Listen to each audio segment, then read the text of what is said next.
Powell continues to say, we can't do it. We can't do it. We got inflation. Now, the inflationary numbers come in and they are good. I played that clip from CNBC. The inflation is good today. The numbers keep coming out. It's all good news. But the Fed says, no.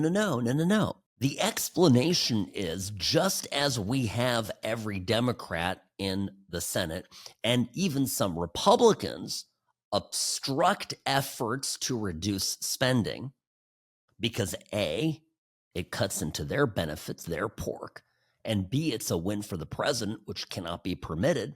The Federal Reserve, which ought to be independent, and when Trump says, hey, maybe we got to replace this guy, everybody screams, you can't do that. It's an independent agency. But they're not acting independently. They're acting politically. They don't want to see Trump be a runaway success. They want to see Trump fail. They don't want this. So I'm just pointing this out. And by the way, there's a guy that could replace Powell. His name is Kevin Warsh. He sat down with Maria Bartiromo, and this was on Fox. Bartiromo asks him, shouldn't it be part of the Fed's thinking? Saying, okay, we're spending more money. We're just spending all this money on interest to hold the debt. Shouldn't they be looking at ways to cut that cost in order to balance the budget better?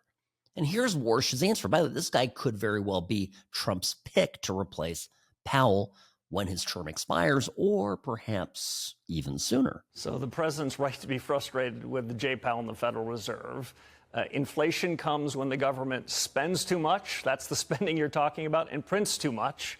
And the government's done just that thing over the last 4 or 5 years. The government needs to put its fiscal house in order and its monetary house in order. The president took a good shot at putting the fiscal house in order through this tax bill. We're going to grow a lot more than the Congressional Budget Office says.